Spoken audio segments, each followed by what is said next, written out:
perito arquitecto de la iglesia, nombrado por el Señor, según se lee.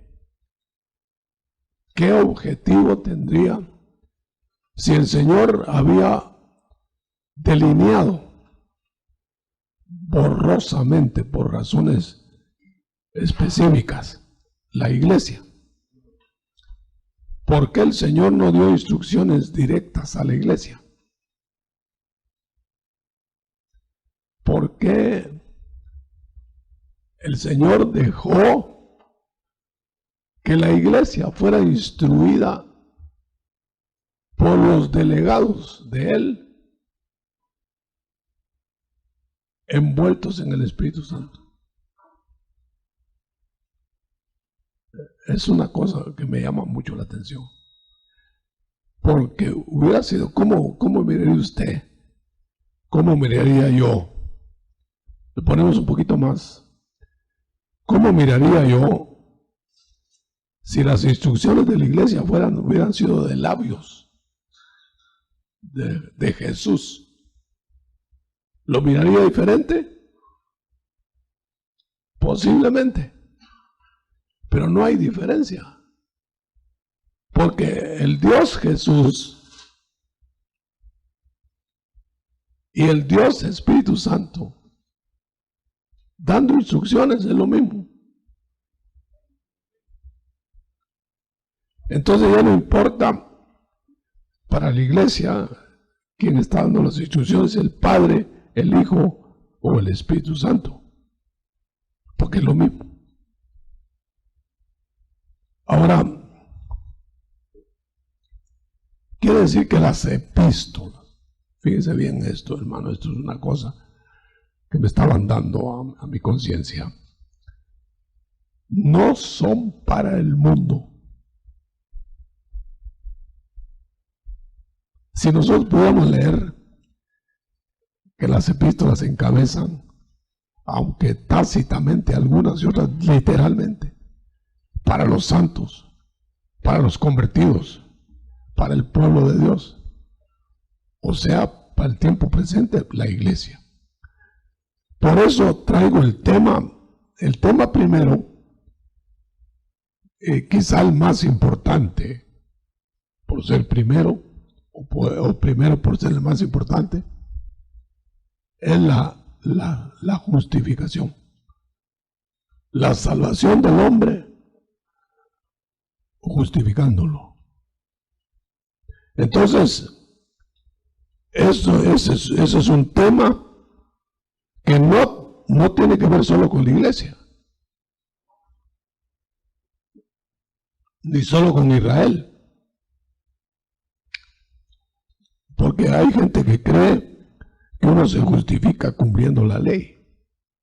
Israel fue educado en cierta manera así, pero nosotros no, porque no teníamos ley de Sinaí. Nosotros fuimos llevados desde nuestra introducción a la tierra por leyes dictadas a la conciencia. Pero no teníamos pacto. Entonces, por eso es muy importante que en la primera epístola apostólica, Romanos, se habla de la justificación del hombre. Y esto dilucida muchas cosas. Vamos a separarlo, que una cosa es justificar al hombre y otra cosa es darle rango y herencia. Diferente. Como diferente es salvar a Adán y a Eva que devolverles el paraíso aquí en la vida. Fíjense que ellos perdieron el paraíso por desobediencia.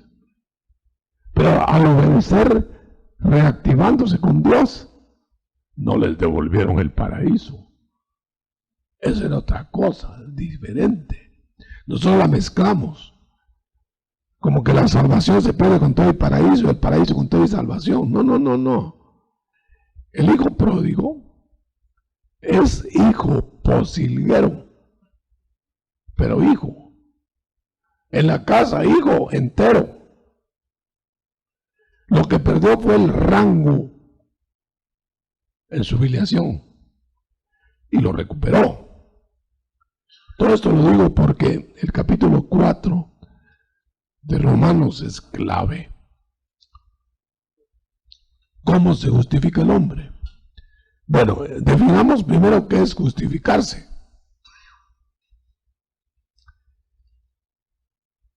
Quiere decir que las epístolas nos van a instruir del proceso completo de la regeneración, no de la salvación. La salvación es parte. Pero el proceso de la salvación es bien sencillo. Cree y te justifico. Punto. ¿Así de sencillo? Sí. Sí, así de sencillo. Si no fuera así, el ladrón de la cruz no se hubiera salvado.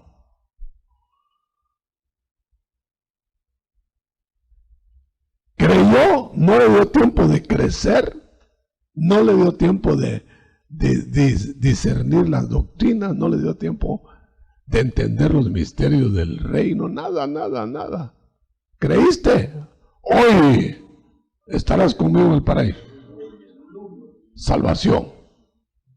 Ahora, claro que van a haber en el reino gentes más desarrolladas que el ladrón. Pero eso porque siguieron otro proceso. O sea que no hay, por rangos, no hay más salvos ni menos salvos. Los que están allá no están menos salvos, están dentro de la salvación.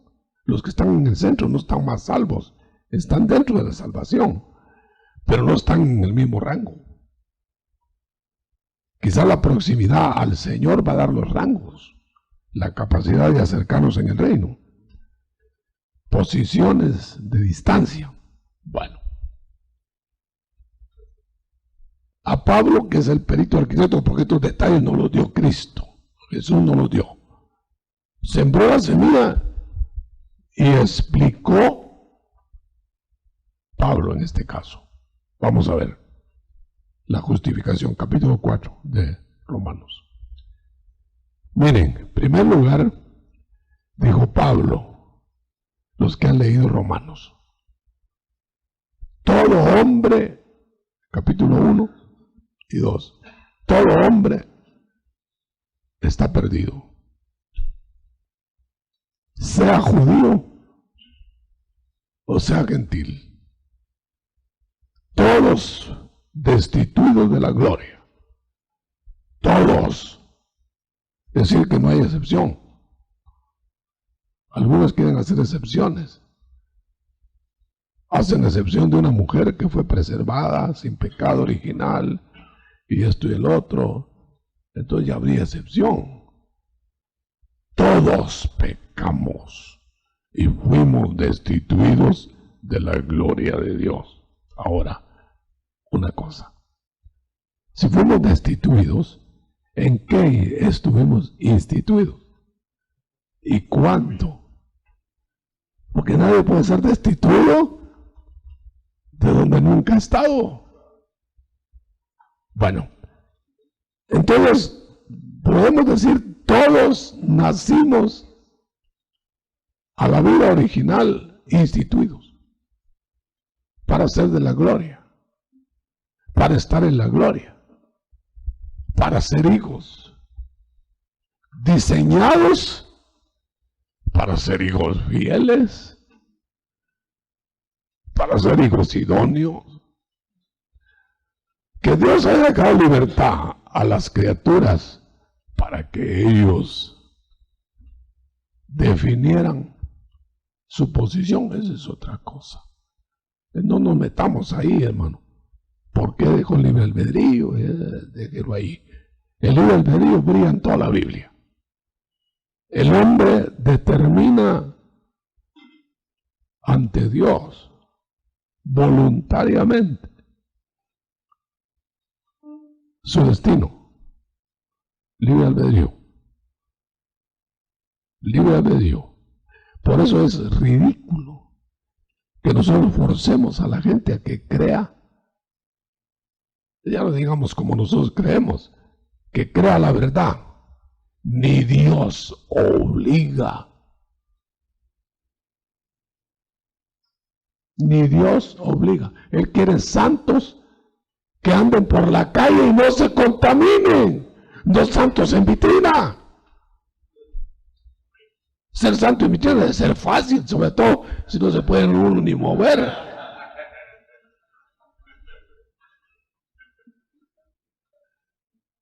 Lo difícil es ser santo en medio de la corrupción.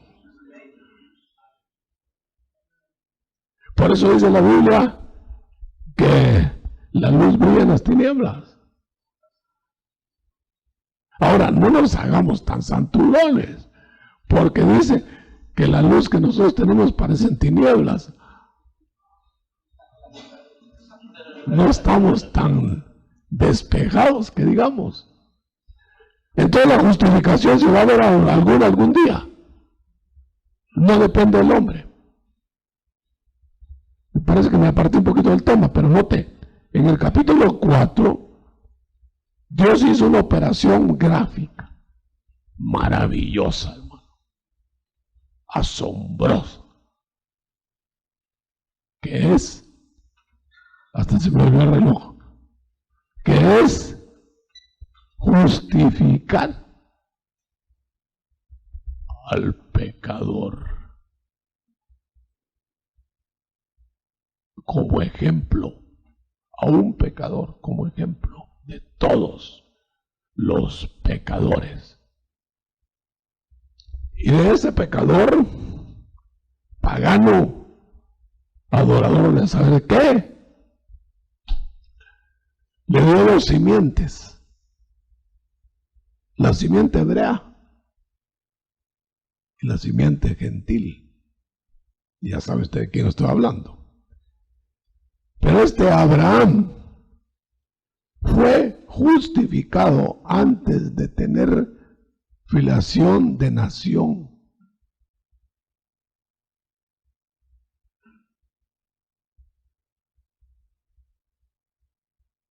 Fíjense en ese detalle.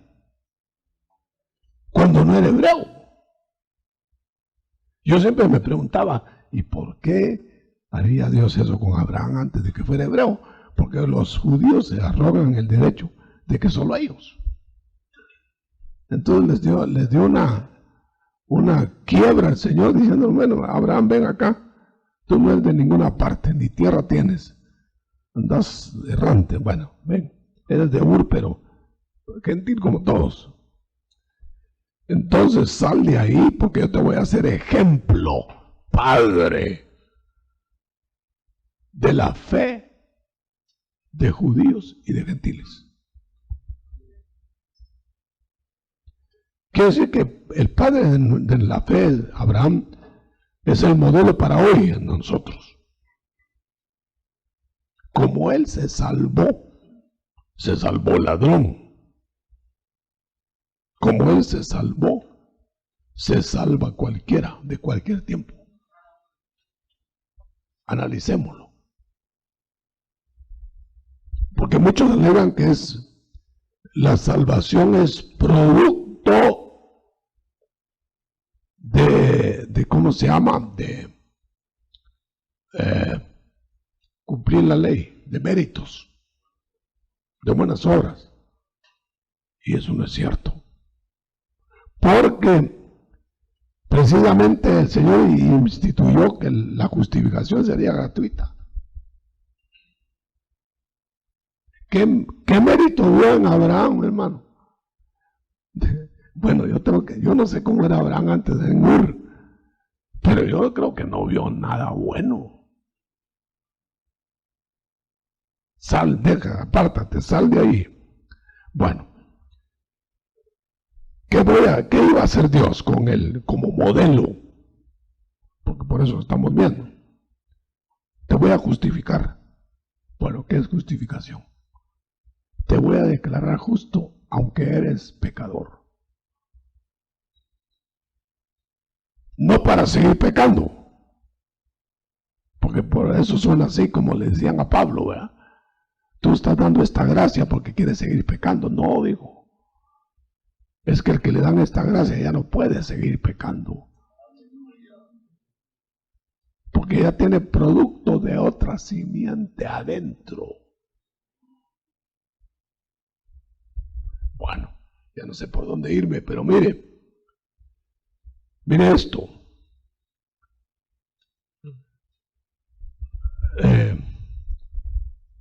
Nosotros empezamos a obedecer como cristianos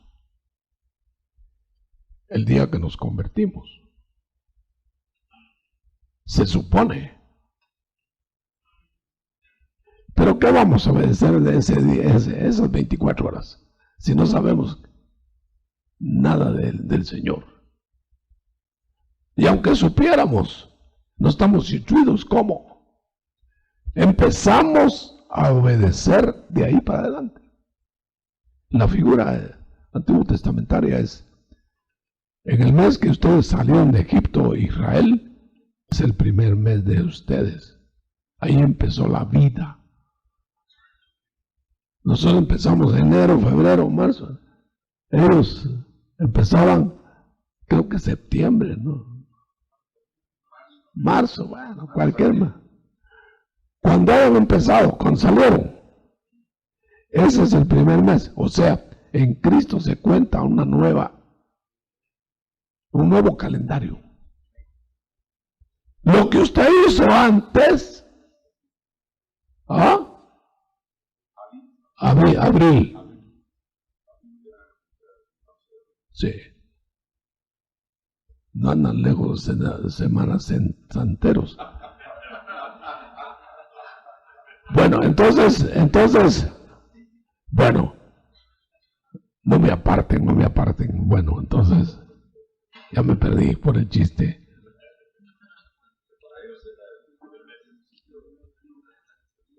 Hay muchas figuras que se me agolpan ahorita en la mente. Esto quiere decir, hermano, que nosotros contamos para Dios de nuevo en la conversión. O sea, empieza a exigirle otra vez el Padre al pródigo en el regreso de la posilga. A la posilga no le fue a dar órdenes. A la posilga no le fue a decir que se portara bien. Si de todo modo era posilguero. Regresó y empezaron otra vez las instrucciones. Solo que ahora el pródigo la recibe con amor y devoción y con deseo de cumplirlas. Y antes rezongaba con cada orden. La ley de la conciencia no fue objetiva, porque éramos extraviados. Ya el pródigo, cuando empezó a recibir las órdenes que le caían mal, aunque no se había ido a la posilga, ya estaba extraviado.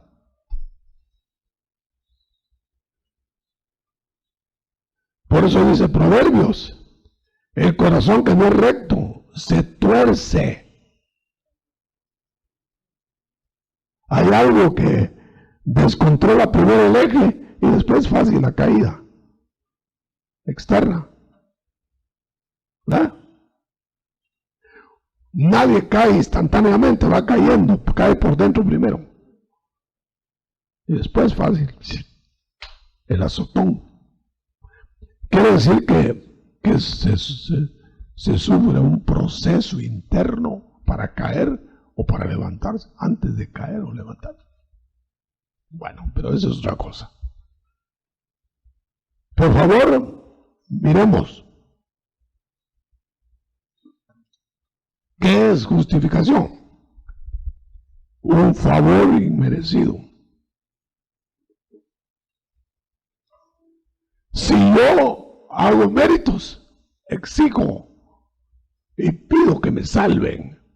Yo creo que si fuéramos a llegar al cielo por méritos, Ya me imagino cómo llegarían algunos. San Pedro, háblame, ya vengo. ¿Dónde está mi apartamento? ¿Cómo le llaman? No, en un hotel, lo de lujo. Mi suite. Me la gané. Nadie llegaría como llegó el hijo pródigo a la casa del padre. Ya no merezco. Por eso digo un pensador cristiano. Vamos a llegar al cielo, muchos dicen, pensando que no lo merecemos. Vamos a llegar el pródigo. Pero muchos van a llegar al infierno pensando que no lo merecían, dice.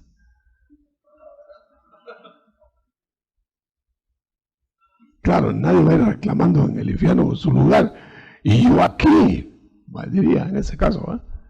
Bueno, vamos a ver como que se me baja el volumen o yo me emociono y me tapo los oídos. ¿Qué es justificación? ¿Culpable? ¿Es tú culpable? Sí, Señor, soy culpable. ¿Te arrepientes? ¿Reconoces tu culpa? Sí, Señor. Estoy perdido. Estoy a tu disposición. Te perdono. Esa es justificación. Te declaro justo. Ponte para acá. ¿Qué hizo el otro? Solo recibir. El ladrón en la cruz recibió, creyó. Bueno, ahora lo leo literalmente. 4 de Romanos, capítulo 4, verso 1, no, verso 3. Creyó Abraham a Dios y le fue reputado como justicia. Punto. No dice qué hizo Abraham, no dice que le vieron, que no le vieron, porque es un regalo, es una gracia, favor inmerecido. Bueno, ya con esto, entonces, ¿para qué tantas instrucciones en las epístolas?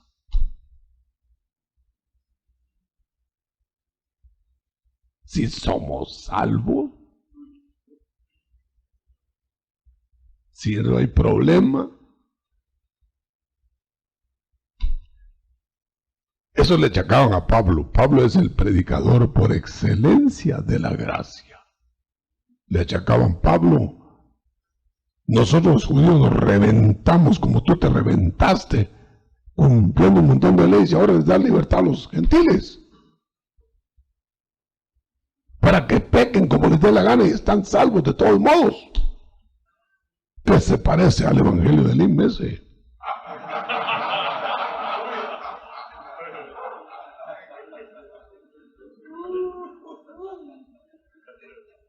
Y Pablo explica lo que le explicó el Señor.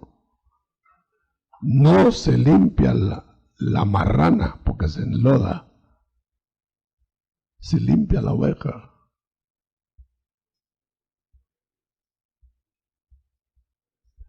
Por eso, hermano, no podemos nosotros darle las epístolas como educativas al mundo. Eso es lo que me dijeron anoche.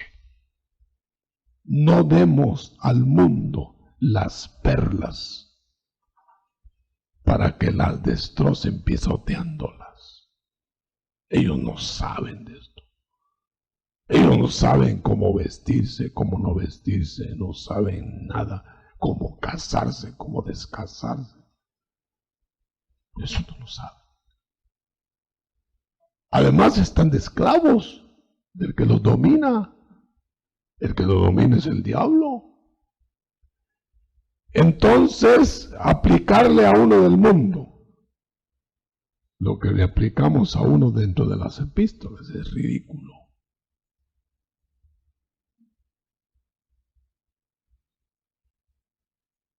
el mundo no entiende a Jesús, mucho menos las epístolas. Si las epístolas son la alta escuela de Jesús, la universidad.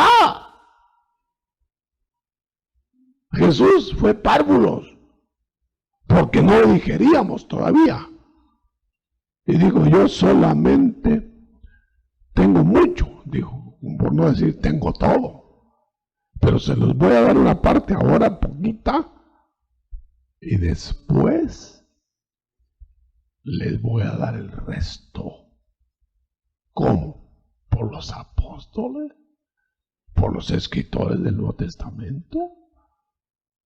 De tal manera que si nosotros vamos a preguntarle a alguien, ¿cómo camino yo en el Nuevo Testamento? Preguntémosle a Pablo. Porque si le preguntamos a Pedro, aún Pedro no entendía muchas cosas de Pablo.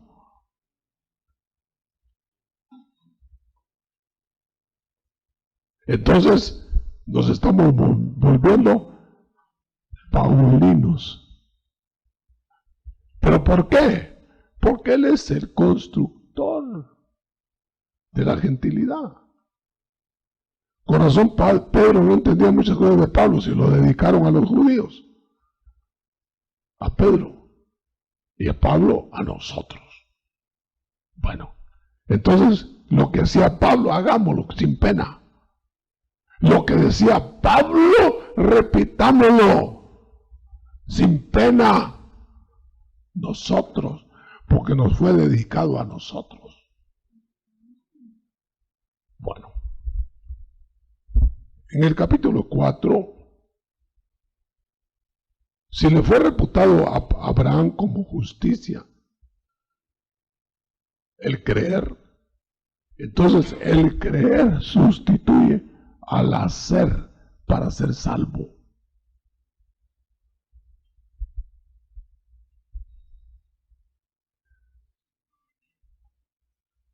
No por obras para que nadie se gloríe, sino por fe. Y esta no de vosotros, porque también se la regaló Dios.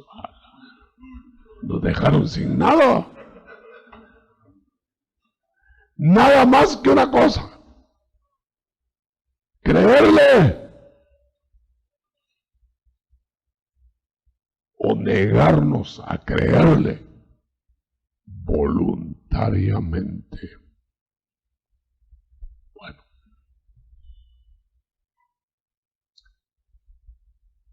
¿por qué sabemos nosotros que Abraham fue justificado antes de obedecer? Porque lo dice el pasaje. Dice que no tenía la ley fue dada 400 años después. Creo que 400. No sé si me equivoqué en el tiempo. Sí, ¿verdad? Entonces, cuando lo circuncidaron a Abraham, no lo circuncidaron para que creyera y obedeciera, sino porque había creído. Por eso nosotros sabemos que cuando nos bautizamos en agua, no nos bautizamos para creer y salvarnos, sino porque ya nos hemos salvado creyendo. Y el bautismo confirma la fe, como la circuncisión confirmó la fe de Abraham. ¿Por qué lo hizo así? ¿Y por qué lo circuncidó para los judíos? Porque iba a ser padre de la fe de nosotros y de los judíos. Ay, hermano, entonces quiere decir que los judíos se salvan también por fe. Por eso ahora los incluyen en la iglesia. A un hebreo que se va a salvar, Si cree en Cristo, lo incluyen en la iglesia. Porque es algo igual que nosotros. Igualito. Si van a haber eras posteriores con otras maneras de tratar, no lo discutamos ahora que no hay tiempo. Porque, por ejemplo, yo veo que va a haber un Israel de Dios en la portada de la eternidad. Y ese Israel de Dios estará siendo tratado diferente que nosotros. Parece que sí. Parece que sí. Yo no sé cuántos se apuntan a que va a haber un Israel de Dios. Porque dice que el Señor va a salvar a los que cegó de Israel. A uno los va a eliminar. Ya están eliminados. Pero los que va a salvar, los va a salvar cuando Él se aparezca a ellos y ellos crean. Ellos lo reconozcan. Entonces los salva. Ese es el Israel de Dios. Y en la misma carta a los romanos, que vamos a ver más adelante, dice que reingresarán a la salvación los judíos como el Israel de Dios. Y lo pone aparte de la iglesia. Esto va, dice, en la carta a, me parece que es en la, ¿cuál carta? Vamos a ver. Bueno, Gálatas. Dice, esto lo digo para que, para la iglesia y para el Israel de Dios. Son dos entidades. Y un judío ahora dice, esto va para mí. No, hoy no, porque no es ni judío ni griego, él es iglesia hoy.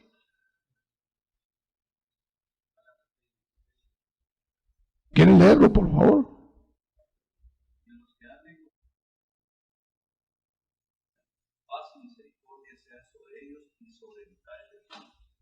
Los que anden sobre esta, la gracia de hoy, y sobre el Israel de Dios. Lo pone separado. Bueno, ¿qué clase de hijos iba a tener Abraham? Los hijos de la gracia como iglesia. Porque la carta dice que Abraham es padre de nosotros y como iglesia. Y claro, de nosotros, dicen los judíos, como judíos, padre de las dos ramas. Cuando él dice un pensador, no sé qué dicen ustedes, pero que cuando él salió a ver las arenas del mar, así serán tus hijos, y era estéril, era sin hijos todavía, así serán el nombre de tus hijos. Y veo las estrellas, así será también el nombre de tus hijos. Dos clases de hijos, hijos celestes, hijos terrestres. Caramba, da la casualidad que nosotros somos los celestes.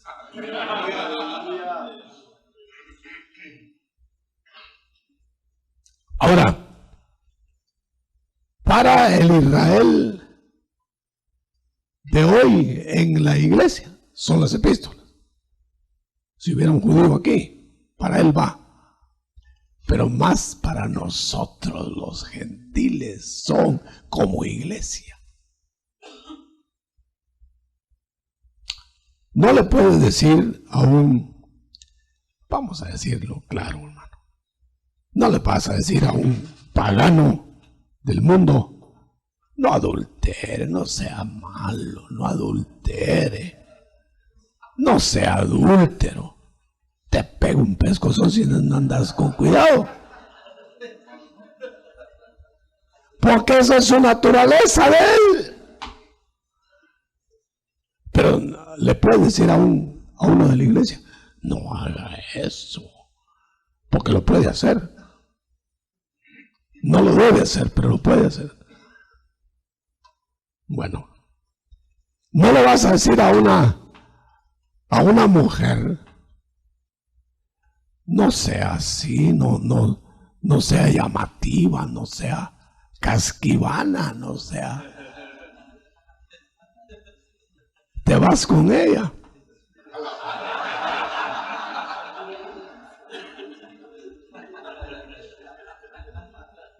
Pero se lo vas a decir a una santa de la iglesia. Que no se descuide. Caramba. Entonces las epístolas son para nuestro crecimiento en rangos. ¿Usted quiere ser un salvito nada más? Salvo. No crezca. Pero corre el peligro de poder llegar alguna vez a apostatar definitivamente. O corre el peligro de que, a saber qué peligros, mejor ni los mencionemos. Nunca va a ir usted por ahí. Porque lo que se propone Dios con salvar, no con rangos, lo que se propone Dios con salvar es hacer totalmente de nuevo en la eternidad al salvo, conforme a un modelo, el modelo de su Hijo. Bueno, si nos van a hacer totalmente nuevos, yo no sé cómo, el proceso está ahí recostado en las epístolas. Aquí empezamos a trabajarlo. Quiere decir, hermano, que la salvación no es nada más solo evitarnos el infierno.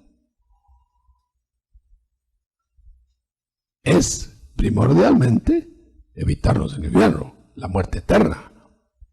Pero después de eso, colocarnos en los lugares celestes al máximo. Pero eso ya va a depender de nosotros. Para Adán el paraíso era conservarlo. La salvación de Adán era potestad nada más de Dios. Pero conservar el paraíso era de Adán.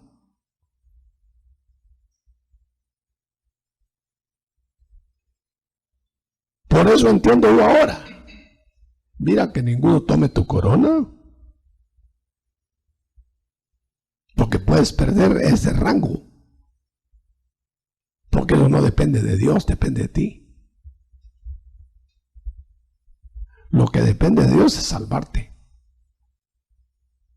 Ya te salvó gratuitamente. Ahora conserva tu paraíso. Colócate en el máximo salario del paraíso. ¿Cuál es el máximo salario? Y le voy a decir, por decir algo. Rey y sacerdote eterno del Señor. Quizá van a haber círculos, y en el discipulado de Jesús había círculos. 3, el resto, y de último, el último. 70 después de los 12, después 500, después 120. Círculos. ¿Te vas a conformar, hermano, con un rinconcito en el cielo? ¿O quieres el salario máximo? ¿O solo aquí quieres el salario máximo? Mira la muestra. Aquí no te conformas con el salario mínimo.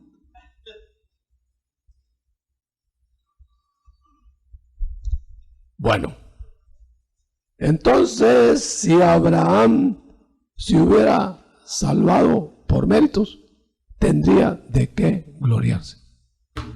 Dice aquí. Cuando tú llegues y cuando yo llegue después de ti, te vas tú antes. Vamos a llegar, Señor, aquí estoy. Esto es lo que tienes preparado. Sí, mi hijo pagó. Y nosotros decimos, ¿y quién preparó todo esto? El Hijo de Dios.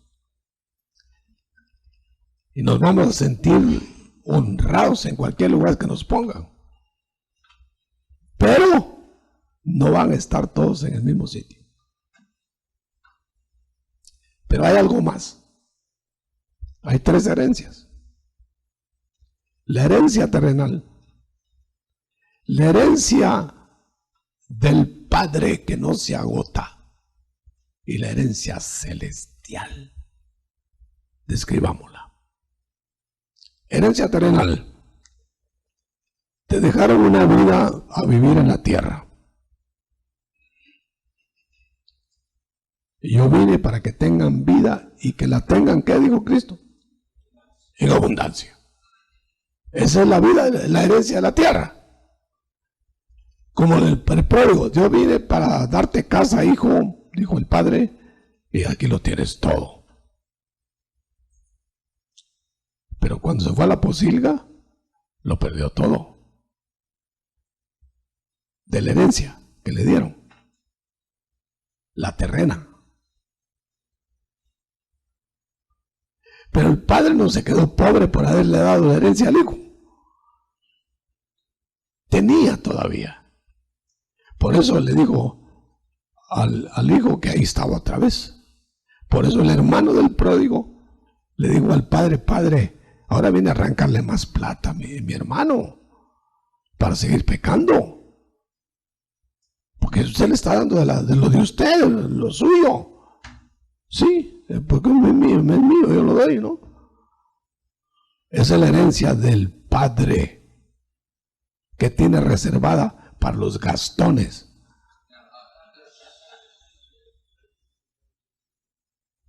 Que regresamos sin nada. Pero hay otra herencia, la celestial, inmarcesible, que está reservada para los que lo aman. Podemos ganar las 3 o perderlas. Cuando yo me hago estas elucubraciones, cuando el pródigo se calzó en la casa de nuevo, usó el mejor calzado al gusto del padre y pagado por el padre. Cuando él estaba en casa, compraba a su gusto y con el pisto del padre.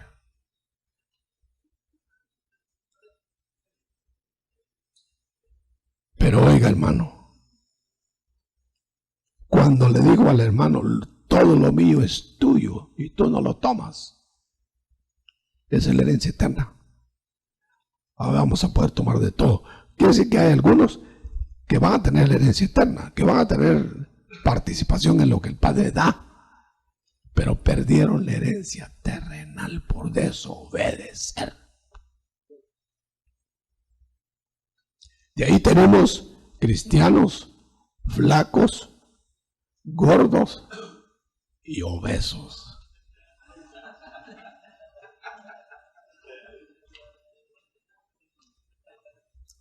Ovejas que dan poca lana, ovejas que solo dan hueso y ovejas que dan lana, carne, todo. Suculentas. Aleluya. Apenas me quedan unos 2-3 minutos. Bueno, ninguno piensa entonces que la justificación se recompensa. Y ninguno piense que los rangos son gratuitos.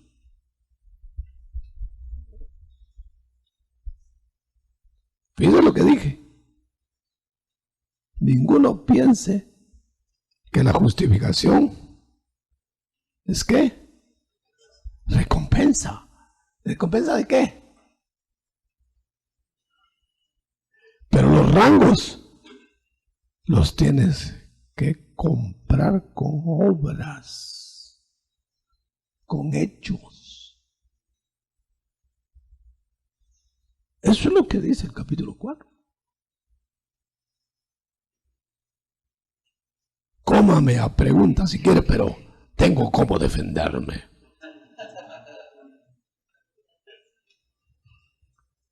Si tenemos fe en una total transformación, bueno, yo quiero ver las manos sinceras de los que creen o creemos que vamos a tener una total transformación un día.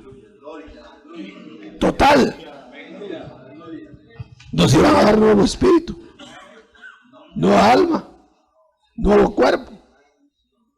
Sí, no. Lo mismo, solo que totalmente transformado, reciclado, igual que la tierra nueva, pero reciclada,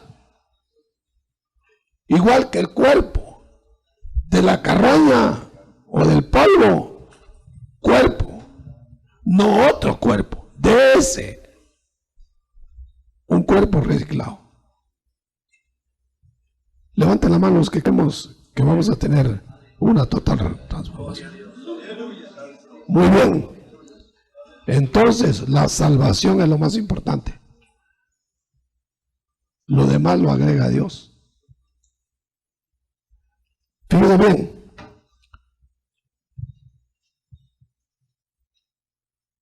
Si van a ver quienes perdieron coronas en el reino, si van a ver quienes llegaron a ser sacerdotes en el reino, pero los reyes, porque son los reyes, son los vencedores. Si van a ver quienes van a tener servicios menores en el reino, como hay en el cielo ángeles menores y mayores, debe ser por méritos. O usted dígame cómo. ¿Cómo llegaría Gabriel a ser Gabriel? ¿Y cómo se quedó otro angelito, un soldado raso, de soldado raso todo el tiempo? Soldado raso con canas. Si hay rangos allá, deben haber méritos.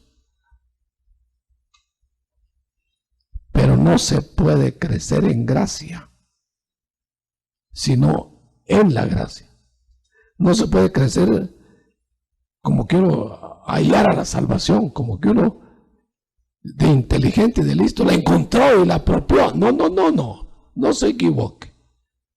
La gracia llegó no para el que corre ni para el que quiere, sino para el que Dios tiene misericordia. Aleluya. Amén. Termino. La justificación es una gracia. Le voy a referir en un minuto lo que le pasó a un capitán del ejército francés. Ni voy a decir el nombre, muy conocido. Lo acusaron de espía y de traidor. Dreyfus, ya dije el nombre.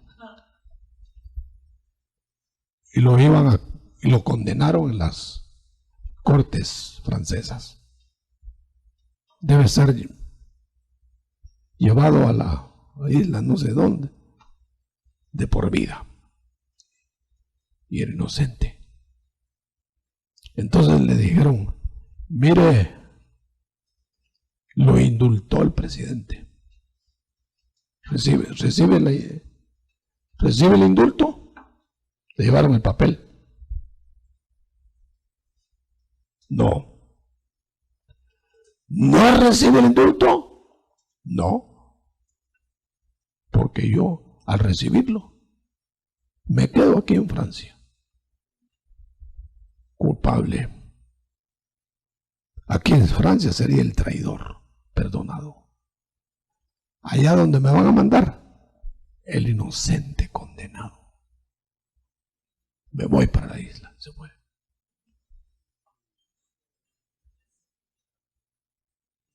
entonces lo que nos pone Dios es, mira, hijo, yo lo hice todo.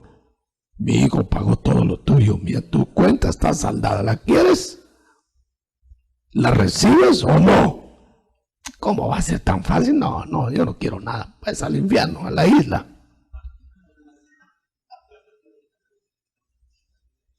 O la recibo. Porque nosotros sí reconocemos que somos pecadores. O hay alguno que levanta la mano que está aquí que lo van a condenar por inocente. Ya medio creo. Porque hiciste así, después hiciste. Bueno, pasamos el micrófono, preguntó. Por favor, sobre el tema. No voy a preguntar cuántos hijos tuvo Adán. Viendo la base de Abraham. Abraham no era hebreo. El Señor lo hizo hebreo por fe. Y de ahí vino la raíz de los hebreos. Cuando el Señor nació, los hebreos se enorgullecían de ser hijos de Abraham por ser hebreo. Pero Abraham no era hebreo, sino que fue la fe la que hizo que ellos se enorgullecieran de ellos. Al analizar entonces, hermano, las herencias que actualmente el pueblo hebreo o judío tiene, nos damos cuenta que no es ni más ni menos que por la bendición de Abraham, a quien le prometieron que por su obediencia iba a tener la genealogía y la herencia que iba a tener. Consecuentemente, eso quiere decir que nosotros no tenemos que estar viendo, es que porque como son judíos o porque son israelitas, entonces no tenemos nada que ver, bendición, sino que simplemente nosotros podemos apelar creyendo la misma bendición de la palabra del Señor y alcanzar eso y mucho más de lo que el pueblo hebreo tiene. Lo dice el mismo, dice, y esto no lo dijo solo por Abraham, sino por todos los que vendrían de. O sea que la fe nos pone a la estatura aún de Abraham, si es que lográramos hacerlo. Amén. Sí. Prepare su pregunta, hágala, hermano, no se quede. Bueno, hermano Otto, disculpe, respecto a crecer en la gracia. Usted acaba de decir que no se crece en la gracia, pero no entendí bien. Por el versículo que dice más bien crecer en la gracia y en el conocimiento del Señor Jesucristo. ¿Se refiere eso a que nosotros debemos de crecer en el caldo de cultivo que se llama gracia? ¿O que esa gracia tiene que crecer en nosotros? Nosotros no podemos crecer en la gracia que no hemos recibido, porque no la hemos recibido, no la tenemos. Cuando estamos en el mundo. Entonces no llegamos por nuestra cuenta a la gracia. Nos cogieron, nos pusieron al alcance de la gracia. Bueno, pero sí podemos ya con gracia crecer dentro de la gracia. Crecer en conocimiento, crecer en acercamiento, crecer en dedicación. Pero todo eso lo dije porque quiero hacer hincapié que crecer dentro de la gracia no es agregar a la salvación nada. Estamos salvos por gracia. Si no, tendríamos que ser por gracia y obras. Estamos salvos por gracia, pero estamos creciendo porque tenemos gracia. No para alcanzar la gracia. Quizá lo que divide a las religiones por obras de las religiones de gracia es eso. Ellos están haciendo méritos para salvarse. No, según ellos no están salvos. Se parece, es difícil separarlo, porque tampoco nosotros estamos salvos ya definitivo, anclados. Pero ya está operando dentro de nosotros el Espíritu Santo que nos hace crecer. Sin el Espíritu Santo, quítelo. Nadie crece en gracia. Ahora, cuando estábamos en el mundo, el Espíritu Santo estaba afuera. Nos cogió el Espíritu Santo y nos llevó, pero no creciendo, nos llevó a la gracia. Nos puso frente a la gracia. Pero no que nosotros fuimos creciendo en gracia. El Espíritu nos llevó algo nos empujó. Bueno, cuando yo me convertí, cuando usted se convirtió probablemente, pues no tenía un conocimiento firme de Cristo. Yo no sé cómo fue usted. Yo había oído de Cristo desde niño. Y para mí eso eran leyendas. Pero cuando yo llegué, yo sentí literalmente que alguien, que ahora sé que es el Espíritu Santo, me tomó, me puso frente a la palabra, me detuvo ahí hasta que la palabra me deshizo. Y cuando me deshizo, yo desesperado quería salir de ese estado, arrepentido ya. Me daba vergüenza a mí mismo, yo me daba vergüenza a mí mismo. Entonces, la conversión fue sencilla. Pero en el momento de convertirme, yo estaba como cuando me arrepentí. No conocía más. Fui conociendo y conociendo y conociendo a través de las instrucciones. Tengo muchas cosas que deciros. Ya eran de Cristo los discípulos, pero no las podéis sobrellevar ahora. Las daré después. Lo único que quise decir es que nadie consigue la salvación, sino que se la dan. Y que se crece ya salvo. Por eso insisto, las epístolas no son para el mundo, son instrucciones para el que las puede cumplir. Déjame poner un ejemplo. Tenemos una gremial. Llegó el maestro a hablarle a todos los de gremial de zapateros. Vamos a hablar de cueros y de zapatos y cómo se hace todo eso. Pero resulta que se equivocaron, invitaron a los herreros. El maestro no puede dar la clase. ¿Para qué? ¿Para qué le va a dar cómo se hacen los zapatos si él nunca va a hacer zapatos?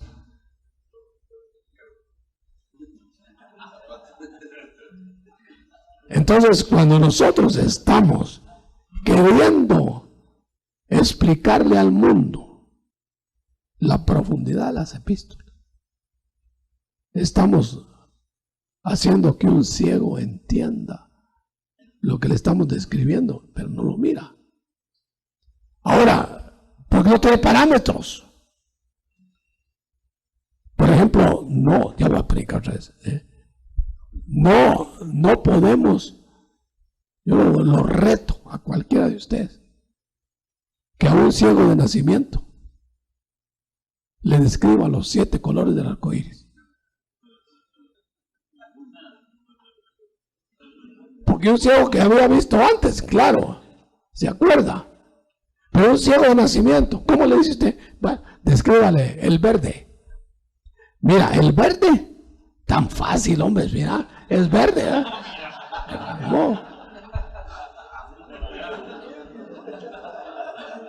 No le va a decir usted, mire, el verde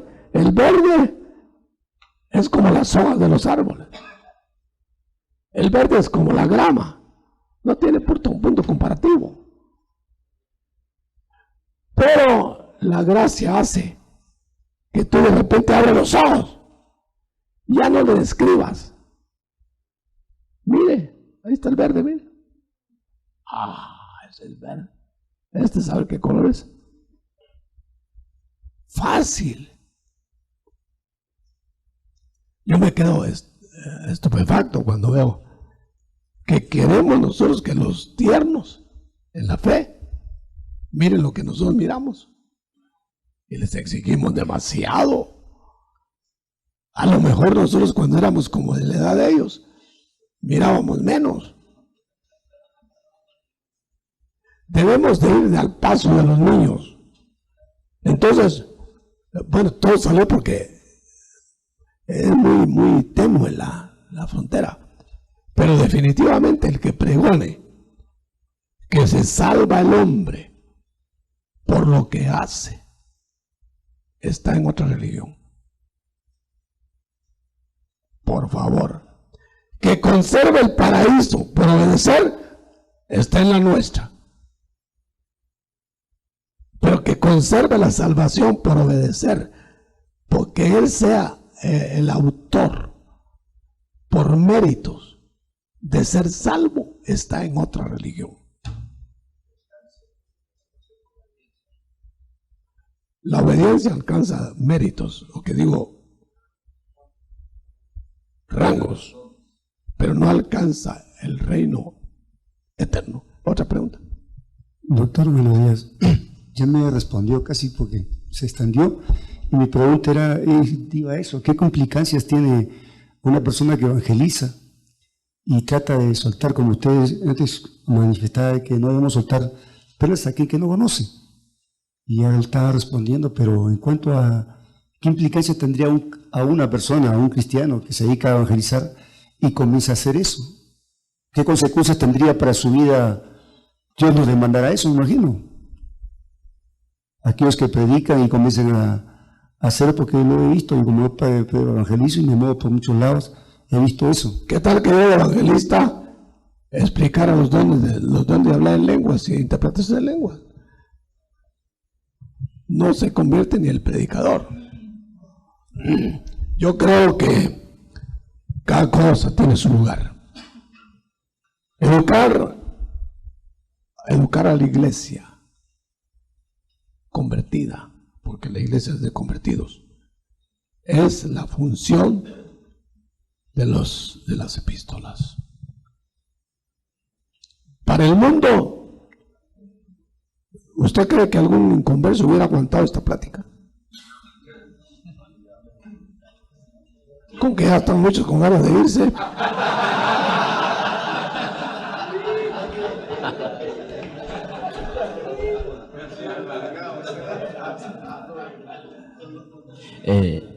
Hermano apóstol. Pero no porque tengan algo contra alguien, no, porque no entienden, no saben, es otro idioma. Oiga usted una conferencia de media hora en japonés.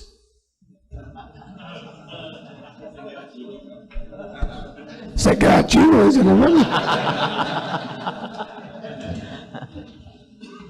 Podríamos nosotros pensar, doctor, que el que es salvo y no busca la instrucción de las epístolas, como que tuviera el riesgo de caer. Sí, como que tiene el riesgo de caer a la apostasía. Lo digo porque hay un verso que dice acá: cuida de estas cosas y dedícate a ellas, para que todos vean cómo adelantas. Preocúpate de transmitiendo mucha programación cristiana. ¿Usted cómo nos puede orientar en el sentido de que se está dando doctrina, se están dando las epístolas? Demasiada doctrina. Y si es la función más evangelística que doctrinal. El objeto es evangelístico. Porque las iglesias se reúnen para doctrina local. Por ejemplo, nos ponemos a dar una serie de conferencias sobre los trajes de los sacerdotes del Antiguo Testamento. Si no los vamos a ver nunca. Lo que significa, pues eso ya sería aplicación. Yo creo que yo siempre he sido desde hace años, y eso nos dio mucho crecimiento a nosotros, de evangelismo radial. Evangelismo radial. Porque no es porque la iglesia no se congrega, si la ley tenemos, démosle a ella la enseñanza. Y el radial para traer gente de afuera, no de otras iglesias.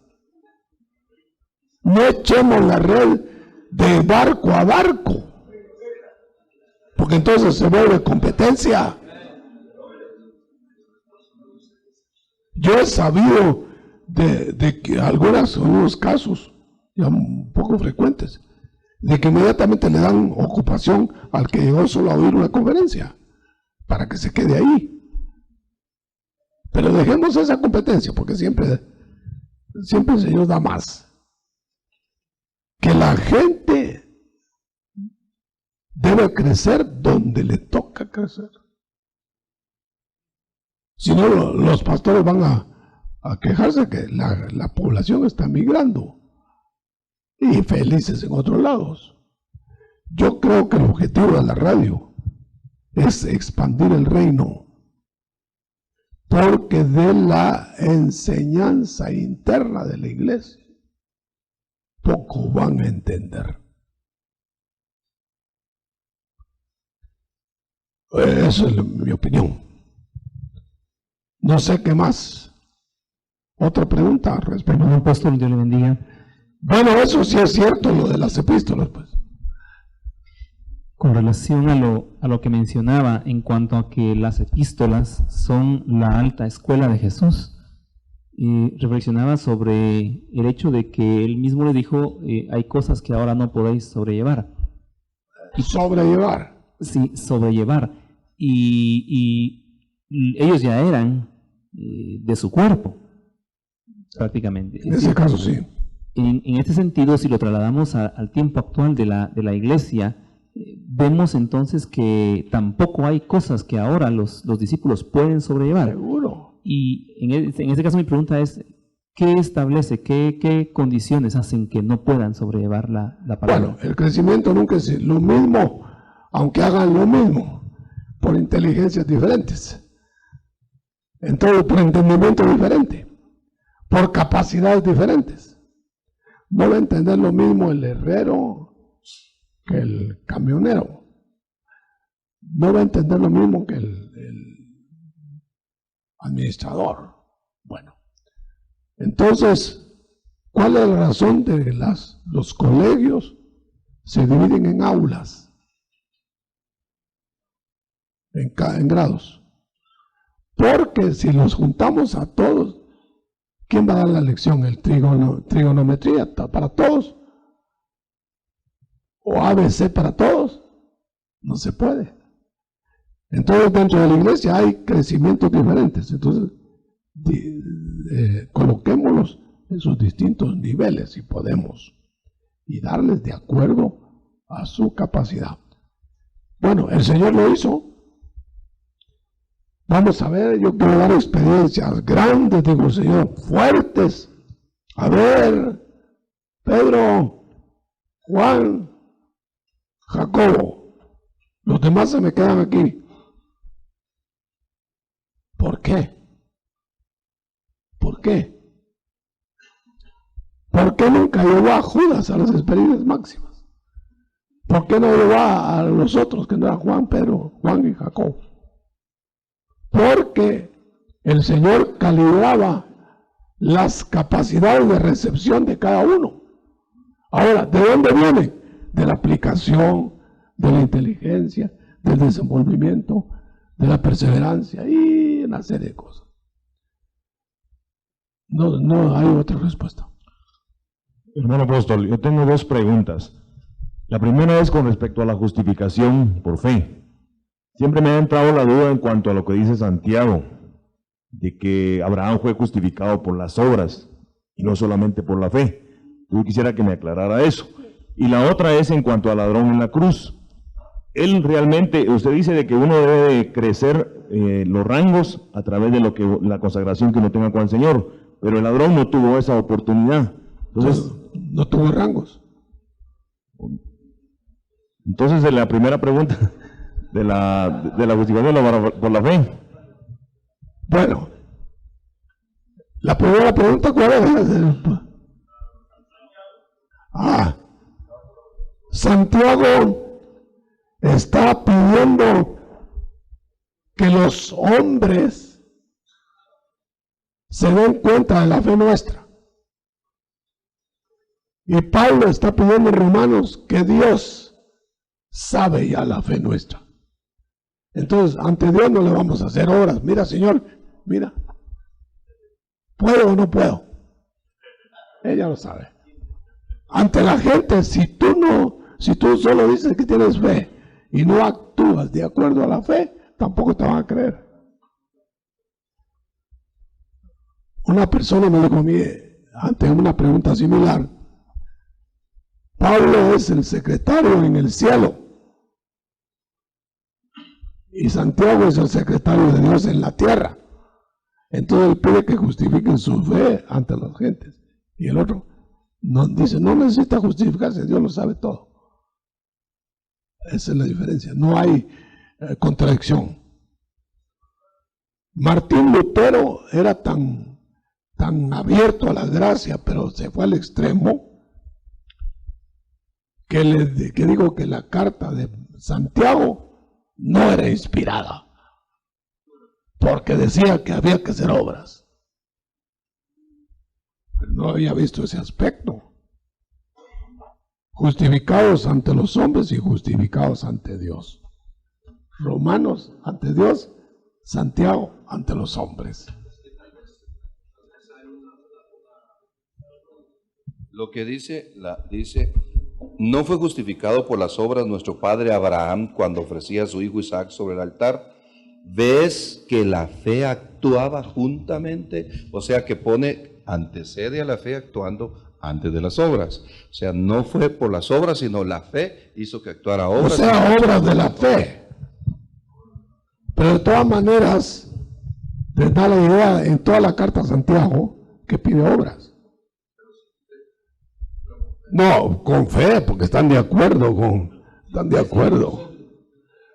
Pero claramente es ante Dios y ante los hombres. Por eso el perdón no es completo ante Dios si no se dan cuenta los hombres.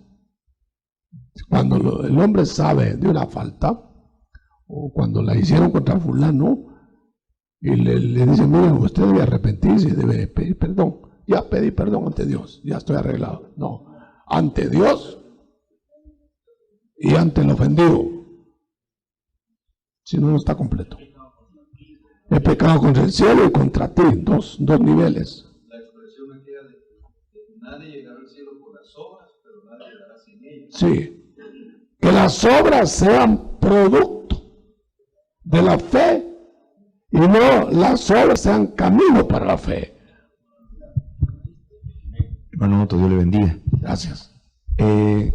Referente a la pregunta de los medios de comunicación, hermano Otto, sobre usarlos como un medio evangelístico y no de la palabra, en El Salvador hemos tenido la experiencia de, por ser un ministerio muy atacado, al salir a través de la radio, nosotros hemos podido ver que hay mucho pueblo que perece por falta de conocimiento. Sí, sí. Si Dios ha dado ministros del Espíritu, ¿por qué no aprovecharlos para que a través de la palabra expuesta ellos puedan entrar en un conocimiento más profundo y cimentar su fe, hermano, a través de la palabra? Porque si decíamos que las epístolas es importante para no apostatar, qué importante es entonces que haya una iglesia de Cristo sin apellido, que pueda recibir de los ministros precisamente la palabra que viene inspirada por el Espíritu, para que si otros medios de comunicación se están dando al error, ¿por qué no utilizar un medio de comunicación para pregonar esas verdades? Pero vamos a provocar facciones, porque se va a volver. Mire, aquí le damos lo que no dan en su iglesia. Venga. Proselitismo se llama eso. Ahora no está tan caliente la cosa, espérate un poquito. Y entonces la gente va a ser sacada de otras congregaciones para formar otras congregaciones. Como diciendo, no le dan idea en su iglesia, véngase para acá. Y no se deben aceptar miembros de otras iglesias, porque el evangelismo trae gente nueva. Vamos, claro, a la iglesia local, el pastor tiene abierta toda la Biblia. A él les instruye en las epístolas y en bien aplicado el Antiguo Testamento.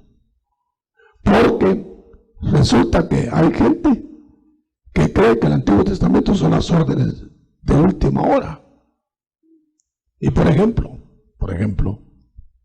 si usted coge un pedazo del Antiguo Testamento, las guerras religiosas se avalan. Si usted coge un pedazo del Antiguo Testamento, se avala matar al pecador,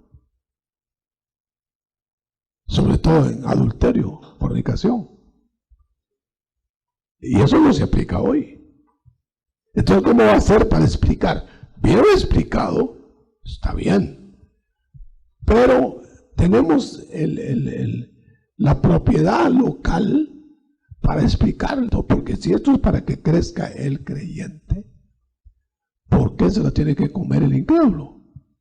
Claro que hay informaciones generales, principios cristianos, porque se pueden dar al mundo abiertamente, pero eso no son las epístolas. Las epístolas van dirigidas, sino ¿para quién van dirigidas? Pues tenemos que reconocer a quién van dirigidas. Sacan la teología de la liberación, toma como base el libro de Amós. Sí, sí. La injusticia social. Seguro. Entonces es un problema. Difícil, porque es una voz general.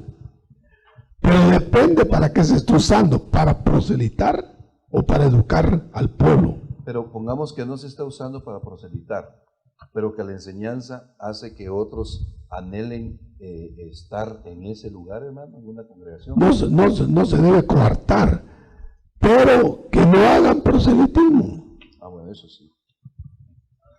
Por ejemplo, ven que se llenó la iglesia con gente de otra iglesia y ellos felices, aunque se haya quedado vaciada la otra iglesia. Ahora, si hay culpa en la otra iglesia que no les dan, pero de todas maneras se vuelve una rivalidad. Hermano Otto, perdone, quería hablarle sobre el mismo punto. Sí. Las radios cristianas casi en su totalidad son escuchadas por cristianos. Sí. Entonces el evangelismo ahí se ha dicho que podría en un momento no funcionar. No funcionaría en ese caso. Nosotros tendríamos que contratar una programación en radios seculares para dar el evangelismo. Le veo poco esperancia entonces a la radio de la iglesia. Porque ¿a quién estamos educando en la radio de la iglesia? A los que llegan a la iglesia, no porque están oyendo, o oyen ahí, no oyen en la casa, o bien oyen en la casa y llegan ahí. Pero el evangelismo es para la gente, por eso sería una radio secular, para la gente que no ha ido a una iglesia. Bueno, es muy difícil diferenciar, hermano. A mí se me hace difícil. Pero sí se distingue bien el proselitismo. Perdón, hermano. Disculpe, hermano, yo quería volver un poco al tema Volvamos al tema mejor. Sobre los rangos. Yo estaba tomando aquí una cita del libro de San Lucas, capítulo 1, versículo 32, cuando habla del trono de David y se refiere al Señor Jesucristo. Yo entendía esto del reino como la existencia de rangos dentro de un reino, y el reino de David como un tipo de reino que va a ser semejante al reino del Mesías. Pero en este reino de David, desde luego hay rangos, hay, digamos, servidores ahí, pero la escogencia no se hacía de alguna manera sobre la base de méritos de las personas. En algunos casos sí, pero en otros no. ¿Cómo podría usarse esta figura, digamos, del reino davídico como reino de rangos con los rangos en el reino mesiánico o en el reino eterno? Ahí tenemos un ejemplo del Antiguo Testamento, si no lo empleamos bien, para ejemplo del Nuevo. Lo que allá era por méritos de valentía, de esto, el otro, en el reino de David. En el Nuevo Testamento no es por méritos de la persona, sino aplicaciones espirituales, anhelos espirituales, para que tenga más en el reino espiritual. No literal, porque, por ejemplo, no debía tener ningún defecto físico el sacerdote del Antiguo Testamento. No ser tuerto, no ser manco, no ser esto, no ser lo otro. Trasladémoslo al nuevo pacto, solo agarrémoslo aislado. Quitamos mucha gente de hoy que sirve a Dios. Pero si lo aplicamos, que no tenga mengua en el terreno espiritual, que no deje de tener vista espiritual, que no tenga eso. Jorobado no podía servir, pero la joroba de hoy es espiritual. Y aunque tenga una joroba física, si no la tiene espiritual, puede servir. Es aplicativo. Todas esas peculiaridades no se pueden dar por radio. Es muy difícil. A mí se me hace difícil. Yo querría que volviéramos al tema porque ya nos fuimos por el tema radial. ¿Por dónde va el micrófono? Hermano Otto, aquí atrás. Yo solo quería hacer un comentario por el asunto propiamente de la radio, y lo quiero hacer como evangelista que soy.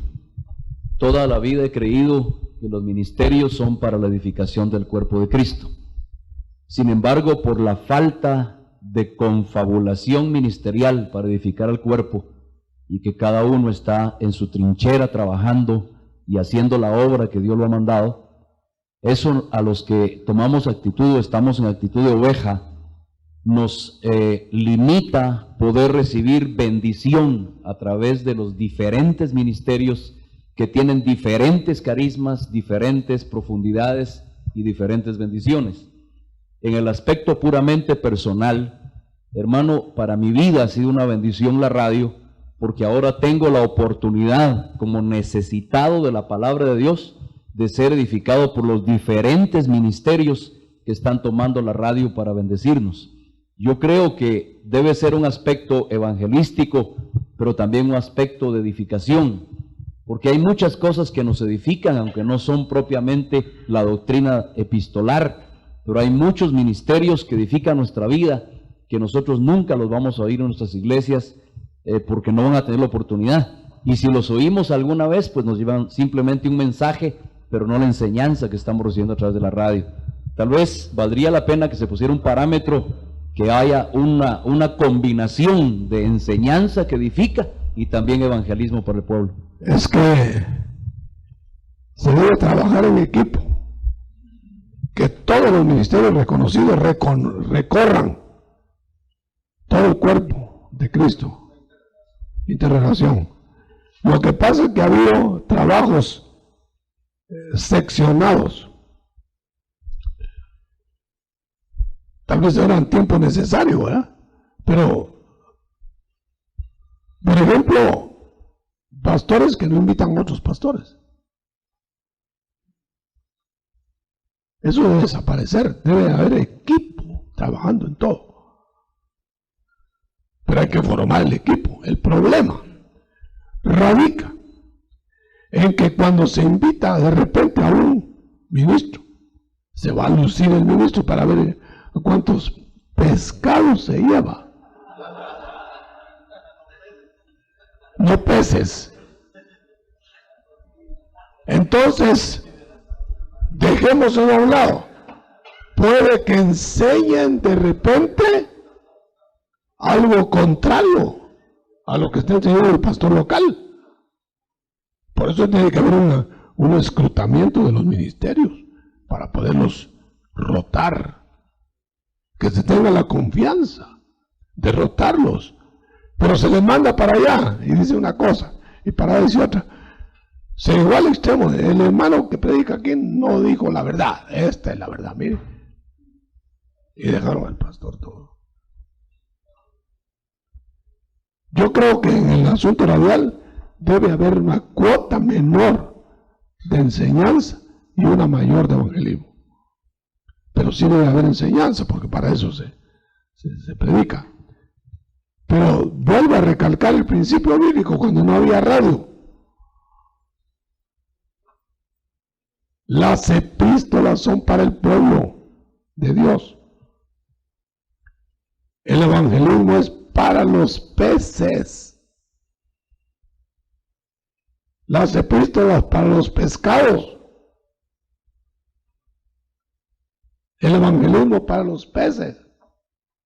Echad la red en el mar, no de barco a barco, y todas las barcas se van a llenar. ¿Dónde puse esta cosa yo? Muy bien. ¿Otra pregunta? Hermano apóstol, aquí a su izquierda. Vaya, muy bien. Volviendo al tema. Vaya, volvamos al tema. Ustedes me sacan del tema y me meten. En el libro de Efesios capítulo 2, hermano, en el versículo 8 al 10 dice, porque por gracia habéis sido salvados por medio de la fe, y esto no de vosotros, sino que es don de Dios, no por obras para que nadie se gloríe, porque somos hechura suya, creados en Cristo Jesús, para hacer buenas obras, las cuales Dios preparó de antemano para que anduviéramos en ella.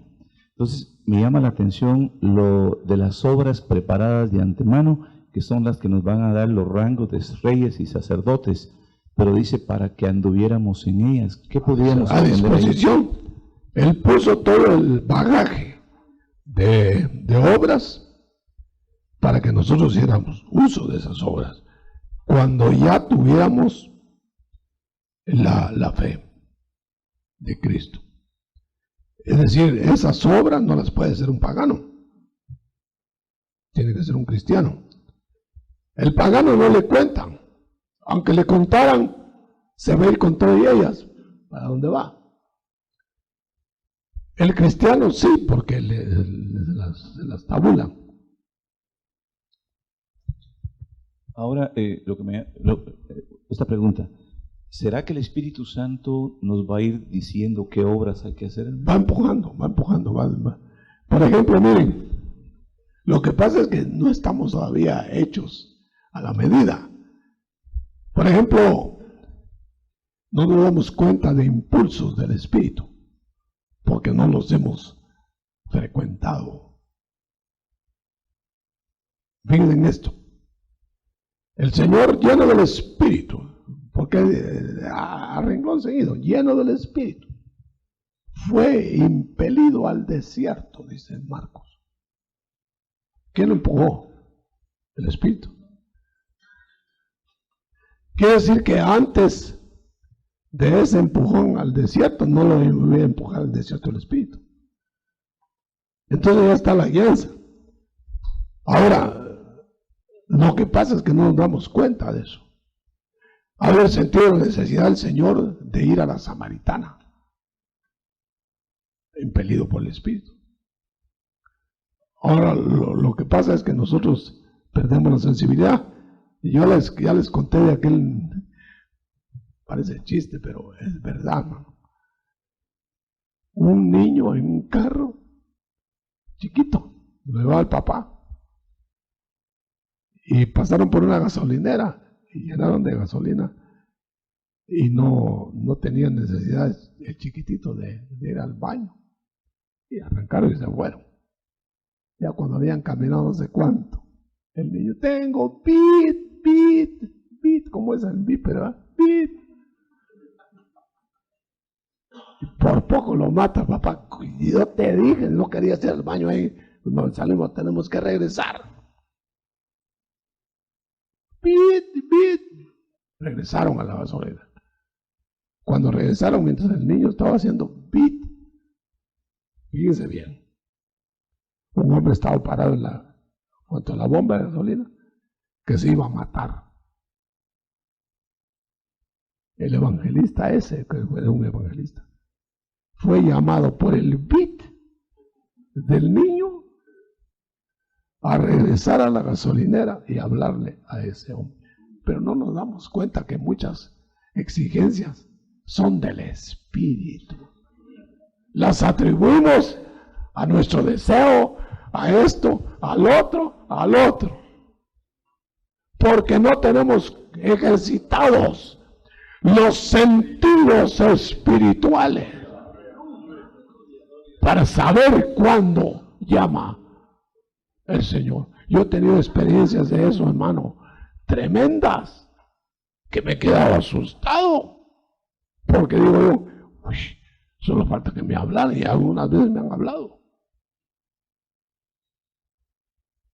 Ya les he contado, ir a orar por una persona. No lo hagas. Vos, porque yo estoy haciendo esto y esto. Claro, en otras ocasiones he querido orar por otras personas y no siento el deseo. Puede ser otra indicación, no necesariamente con la voz audible. Hay mil maneras. Lo que pasa, hermano, que dice, yo sentí el deseo de hablarle a la persona tal y tal cosa, pero sentí que era mío el deseo. Y después se dio cuenta de lo que pasó, que debía haberle hablado porque era del Señor. Ese empuje, ese impulso. Bueno, ¿qué más? Dios le bendiga, hermano Otto. La justificación es un acto y un proceso también, hermano Otto. No, si fuera proceso, tendríamos que depender de lo que estamos haciendo. Es un acto que se puede confirmar en un proceso, pero no que sea como nacer de nuevo. No es un proceso, es un acto, aunque se crece al nacer. La regeneración es un proceso. Nacer de nuevo, nace el espíritu, un acto. La resurrección y la transformación del cuerpo en un momento se transforman. Dos actos. Pero el proceso es de cambiar por obediencia. Ok. Yo creo que estamos llegando. Una última pregunta. Una y dos allá. Amén, hermano. Dios le bendiga, hermano Otto. Hermano Otto, yo quisiera que usted tal vez me explicara un poco más ampliamente, no mucho entendí cuando usted dijo que por cuanto todos pecamos estábamos destituidos de la gloria de Dios. Al ser destituidos, no entendí, tal vez podría usted ampliarnos la respuesta o el concepto. ¿Y dónde, hermano, dónde pecamos? ¿En qué esfera? Bueno, esa pregunta no hubiera querido que me la hicieran. ¿Dónde? No sé la dirección. ¿Cuándo? No sé el tiempo.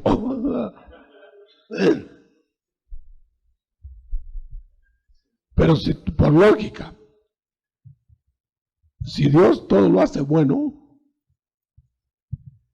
perdón, lo voy a decir en esta forma, hasta el diablo nació bueno. ¿Cuándo? No sé. ¿Dónde? No sé.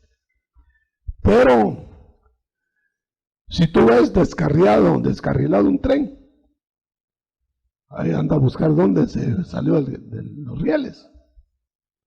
Es muy difícil tu pregunta. Por lo que están descubriendo, miren cómo estoy de actualizado.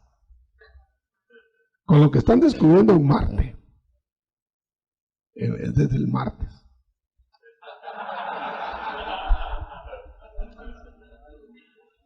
Están descubriendo el aparato ese, que hubo abundantísima agua como para 20 diluvios en Marte antes. ¿No será que Dios usa esos mundos por turnos? Y dice que calculan que hace 1.000 millones de años hubo agua abundantísima en Marte. Ahora no hay nada, solo los restos de que hubo agua. ¿No será que, hermano, que cada área habitacional de Dios se va acabando de acuerdo al funcionamiento de los habitantes? Yo estaba viendo eso, pensando en la parte espiritual. ¿No será, hermano, que un día nosotros, la Tierra, esta va a estar como está Marte ahora? ¿Y no será que nos van a trasladar Lo único que te puedo asegurar es que aquí nos perdimos. De eso puedes estar seguro. Y que aquí nos van a probar si queremos el indulto o no. Ahora, si quieren mi opinión es que a saber cuándo fue.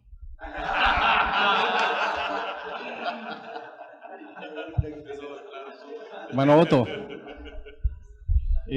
Pablo se despide casi en todas sus epístolas. La gracia sea con todos vosotros. La gracia del Señor sea con vuestro espíritu, y siempre se despide con la gracia. Vamos a crecer en la gracia del Señor. ¿Me podría usted definir un concepto de la gracia? Bueno, mira, ya hablamos bastante de la gracia, pero mira, Pablo es el ejemplo de la gracia, como Abraham. Pablo era un hombre extraviado, sanguinario, fanático, religioso, legalista, etc. Ahí está. Y la gracia en Cristo se le aparece para salvarlo, para rescatarlo. Él no creció oyendo doctrina. Se alejó. Él no creció en una entidad correcta porque estaba corrupto el legalismo y el judaísmo cuando él estaba. La gracia fue que se le presentó el Mesías y le dijo que fuera porque lo iba a usar, que lo iba a salvar, que lo iba a perdonar. Y entonces Pablo escribe, dice, se examina. Yo soy el peor de los pecadores, dijo. Pero para que el peor pecador tenga esperanza, me salvaron a mí. Para que vean que si yo me salvé, ¿quién no se podrá salvar si quiere? Gracia es un favor que no se merece, pero que se lo dieron. Yo por eso me gozo, me siento como un ente de gracia, porque yo también iba en otro rumbo y ¡pau! Me interceptaron. Por aquí. Yo vi el primer asustado de haber creído, porque no creía. Y espero que ustedes también, ¿verdad? O creían antes de creer. Aleluya. Amén.